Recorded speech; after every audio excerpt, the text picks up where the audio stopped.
الشيطان الرجيم بسم الله الرحمن الرحيم فإذا نفخ في الصور فلا أنساب بينهم يومئذ ولا يتساءلون فمن ثقلت موازينه فأولئك هم المفلحون ومن خفت موازينه فأولئك الذين خسروا أنفسهم في جهنم خالدون تلفح وجوههم النار وهم فيها كالحون ألم تكن آياتي تتلى عليكم فكنتم بها تكذبون قالوا ربنا غلبت علينا شقوتنا وكنا قوما ضالين ربنا أخرجنا منها فإن عدنا فإنا ظالمون قال اخسئوا فيها ولا تكلمون إنه كان فريق من عبادي يقولون ربنا آمنا فاغفر لنا وارحمنا وأنت خير الراحمين صدق الله العظيم. محترم بزرگ اور دوستو، اس آیت میں اللہ تبارک و تعالیٰ نے میدان محشر کا نقشہ کھینچا ہے. فرمایا فَإِذَا نُفِخَ فِي الصُّورِ کا جب سور پھونکا جائے گا، سور 2 مرتبہ پھونکا جائے گا. پہلی مرتبہ جب سور پھونکا جائے گا تو قیامت برپا ہو جائے گی، سب چیزیں ٹوٹ جائے گی اور اللہ تبارک و تعالیٰ دنیا کو ختم کر دے گا. جب دوسری بار سور پھونکا جائے گا تو پھر اپنی قبروں سے انسان زندہ ہو کر کے دوڑنا شروع کریں گے، جس کو ہم اور آپ میدان محشر کی یاد کرتے ہیں. تو اسی کو اللہ تبارک و تعالیٰ نے اس آیت میں بیان فرمایا. فَإِذَا نُفِخَ فِي الصُّورِ کا جب سور پھونکا جائے گا فَلَا أَنْسَابَ بَيْنَهُمْ تو تمہارے آپس میں کوئی رشتے ناطے باقی نہیں رہیں گے. یومئذ اس دن یعنی میدان محشر میں وَلَا يَتَسَاءَلُونَ اور کوئی آپس میں کوئی بات چیت نہیں کرے گا، کوئی کسی کو نہیں پوچھے گا. مفسرین کرام لکھتے ہیں کہ وہ میدان محشر کا ایسا ہولناک منظر ہوگا کہ وہاں آپس میں رشتے ناطے آدمی سب بھول جائے گا اور آپس میں کوئی کسی سے کوئی بات نہیں کرے گا. ایسا ہولناک اور ایسا ہیبت ناک وہ منظر ہوگا. اللہ کے نبی صلی اللہ تعالیٰ علیہ وسلم نے ایک حدیث میں ارشاد فرمایا کہ وہاں کوئی کسی کے کام نہیں آئے گا، کوئی کسی کو نہیں پوچھے گا کا نسب نبوی کے علاوہ، کا میری نسب اور میری زوجیت کے علاوہ. تو جس میں مفسرین کرام لکھتے ہیں کہ نسب نبوی سے مراد یہ ہے کہ ایمان والا وہاں ایک دوسرے کے کام آئے گا. ایمان والا وہاں ایک دوسرے کے کام آئے گا، ایک دوسرے کی شفاعت کرے گا.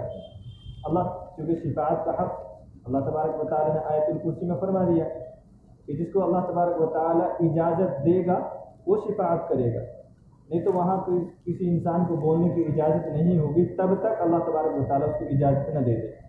تو مفسرین کرام لکھتے ہیں کہ نسب نبوی سے مراد یہ ہے کہ ہر ایمان والا وہاں ایک دوسرے کے کام آئے گا اور وہ ایک دوسرے کی شفاعت کرے گا اللہ تبارک و تعالیٰ کے حکم سے. فرمایا جب سور پھونکا جائے گا تو آپس میں کوئی رشتے ناطے باقی نہیں رہیں گے اس دن اور آپس میں کوئی سوال جواب نہیں ہوگا.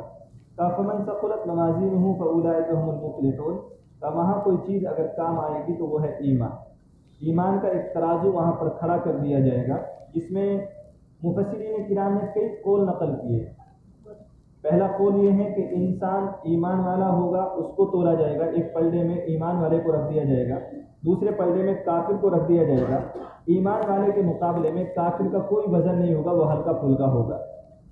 دوسری روایت یہ ہے، دوسرا قول یہ ہے کہ ایمان والے کے اعمال کو تولا جائے گا. اعمال کو اللہ کے نبی صلی اللہ تعالیٰ علیہ وسلم نے ارشاد فرمایا کہ یہاں اعمال جو ہم کرتے ہیں وہ کوئی کسی جسم کی اعتبار سے نہیں ہے کہ اللہ تبارک و تعالیٰ قیامت کے دن ان کو جسم عطا فرمائے گا. جو ہم نماز پڑھتے ہیں اس عمل کو، جو روزہ رکھتے ہیں، جو ہم زکوٰۃ دیتے ہیں، جو صدقہ کرتے ہیں، کسی کی مدد کرتے ہیں، تو اللہ تبارک و تعالیٰ ان کو جسم عطا کرے گا اور ان کو پھر اللہ تبارک و تعالیٰ وزن کرے گا. اور ایک حدیث میں اللہ کے نبی صلی اللہ تعالیٰ علیہ وسلم نے ارشاد فرمایا کہ جب کل قیامت کے دن اعمال تولے جائیں گے تو ایک ایمان والے کے اعمال کا پلڑا اڑ رہا ہوگا، یعنی اس کے اعمال ہلکے ہوں گے، کا ایک سایہ آئے گا بادل کی طرح، تب وہ اس کے پلڑے میں رکھ دیا جائے گا جس سے اس کا وزن بڑھ جائے گا. پھر اس سے پوچھا جائے گا کہ تمہیں معلوم ہے کہ یہ جو رکھا گیا ہے تمہارے پلڑے میں کیا تھا؟ وہ کہے گا مجھے نہیں معلوم کیا تھا. تو اس سے کہا جائے گا کہ تیرا یہ وہ علم تھا جو تو نے دنیا میں لوگوں کو سکھایا ہے. جو کیونکہ اللہ کے نبی صلی اللہ تعالیٰ علیہ وسلم کی حدیث خیرکم من تعلم القرآن وعلمہ، روئے زمین پر سب سے بہترین انسان جو اللہ کے نبی صلی اللہ تعالیٰ علیہ وسلم جن کو فرما رہے ہیں کا جو قرآن سیکھے اور سکھائے۔ اللہ کے نبی صلی اللہ علیہ وسلم سب سے بہتر پیسہ کون سا؟ سب سے بہتر پیسہ وہ جو اللہ کے نبی صلی اللہ تعالیٰ علیہ وسلم پر خرچ کیا گیا ہو، وہ سب سے بہترین پیسہ ہے۔ دنیا میں اس سے بہترین پیسہ کوئی نہیں ہو سکتا کہ جو اللہ کے نبی صلی اللہ تعالیٰ علیہ وسلم کی ذات اقدس کے لیے کسی صحابی نے خرچ کیا۔ اس کے بعد کا وارثین انبیاء، جو علماء پر جو پیسہ خرچ کیا جائے، کیونکہ علماء یہ نبی علیہ الصلوۃ والانبیاء کے وارث ہیں، کا انبیاء کے بعد پیسہ خرچ کرنے کا سب سے بہترین محل اگر کوئی ہے تو وہ ہے علماء کرام۔ تو فرمایا کہ جو آدمی کسی کو سکھاتا ہے کا کل اس کو اس کی قیمت پتہ چلے گی، کہ اس کا ایک حدیث میں اللہ کے نبی صلی اللہ تعالیٰ علیہ وسلم نے ارشاد فرمایا کہ کل قیامت کے دن جب اعمال تولے جائیں گے تو اس میں علماء کی جو سیاہی جس سے علماء لکھتے ہیں کا اس کو اعمال نامے میں تولا جائے گا، اور جو شہیدوں کا خون ہے جو اللہ کے راستے میں اس کا خون زمین پر گرا ہوگا کا اس کو بھی تولا جائے گا، کہ علماء کی یہ سیاہی شہداء کے خون سے زیادہ وزنی ہوگی۔ تو فرمایا فمن ثقلت موازینہ فاولئک هم المفلحون، کا جس کا پلڑا بھاری ہوگا فاولئک هم المفلحون، تو وہ کامیاب ہوگا۔ وہاں اعمال تولے جائیں گے، اور اعمال میں وزن پیدا کرنے کے لیے اخلاص کا ہونا ضروری ہے۔ ہم جو بھی کام کریں ہمارا دل صاف ہو، ہم جو بھی کام کریں صرف اور صرف اللہ تبارک و تعالیٰ کو راضی کرنے کے لیے کریں، تو عمل زیادہ ہونا ضروری نہیں ہے کہ ہمارے پاس نفلی نمازیں بہت ہوں اور ہمارے پاس نفلی روزے بہت ہوں۔ جو فرض ہے وہ تو کرنا ہی ہے، جو فرض ہے اس سے چھٹکارا نہیں۔ بات ہے نفلوں کی، بہت سے آدمی ہے کہ چلو بھائی جلدی جلدی نفل بہت سارے نفل پڑھ لیں، یہ ضروری نہیں۔ نفل نماز کم ہو لیکن اخلاص کے ساتھ ہو تو وہ زیادہ بہتر ہے زیادہ نفل نمازوں سے۔ تو فمن ثقلت موازینہ فاولئک هم المفلحون، کا جن کا پلڑا بھاری ہوگا وہ لوگ کامیاب ہوں گے۔ ومن خفت موازینہ، اور جن کا پلڑا ہلکا ہوگا فاولئک الذین خسروا انفسهم، تو فرمایا کہ انہوں نے اپنے اوپر ظلم کیا، انہوں نے اپنے آپ کو نقصان پہنچایا، اپنے آپ کو خسارے میں لے گئے یہ لوگ۔ فی جہنم خالدون، کا جہنم میں ہمیشہ ہمیشہ کے لیے ان کو ڈال دیا جائے گا، کہ جہنم میں ہمیشہ ہمیشہ رہیں گے۔ کا ترفع وجوہہم النار، کا جہنم میں ان کے چہروں کو آگ جھلسا دے گی، کا ان کے چہروں کو آگ جھلس دے گی۔ وہم فیہا کالحون، اور وہ اس میں بد شکل ہو چکے ہوں گے۔ کالحون کہتے ہیں کہ جن کے ہونٹ اس کے دانتوں کو نہ چھپا سکے۔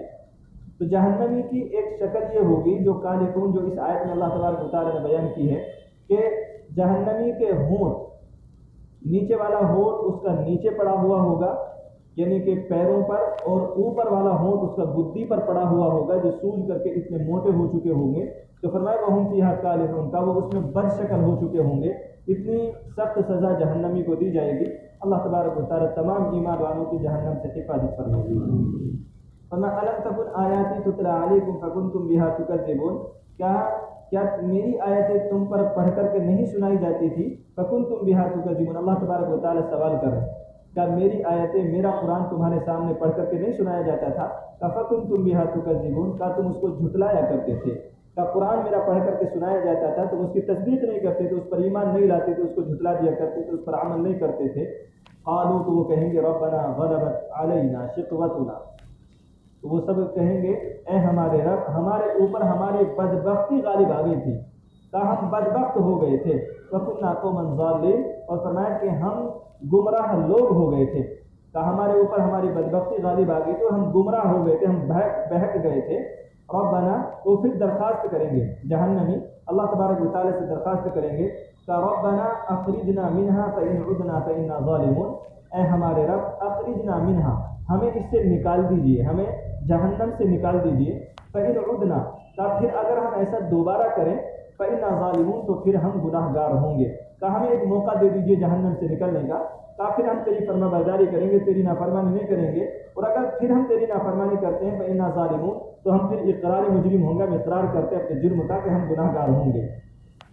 تو یہ فرمایا قال اخسؤوا فیہا ولا تکلمون، یہ جہنمیوں کا آخری کلام ہوگا اس کے بعد جہنمی کو بولنے کی اجازت نہیں ہوگی، ان کے منہوں پر مہر لگا دی جائے گی۔ قال اللہ تبارک و تعالیٰ فرمائے گا ان کے کلام سن کر کے اخسؤ فیہا، کہ تم اس میں پڑے رہو ذلیل ہو کر کے، خسارے والے کا تم اس میں پڑے رہو، ولا تکلمون کا تمہیں بولنے کی اجازت نہیں۔ پھر اللہ تبارک و تعالیٰ جب یہ کلام فرمائیں گے تو پھر ان کو بولنے کی اجازت اس کے بعد نہیں ہوگی۔ فَإِنَّهُ كَانَ فَرِيقٌ مِّنْ عِبَادِي، پھر اللہ تبارک و تعالیٰ اپنے نیک بندوں کا ذکر کرے، وہ کیسے خوش نصیب بندے ہوں گے جن کا اللہ تبارک و تعالیٰ اپنے جہنمیوں کے سامنے ذکر کریں گے۔ فَإِنَّهُ كَانَ فَرِيقٌ مِّنْ عِبَادِي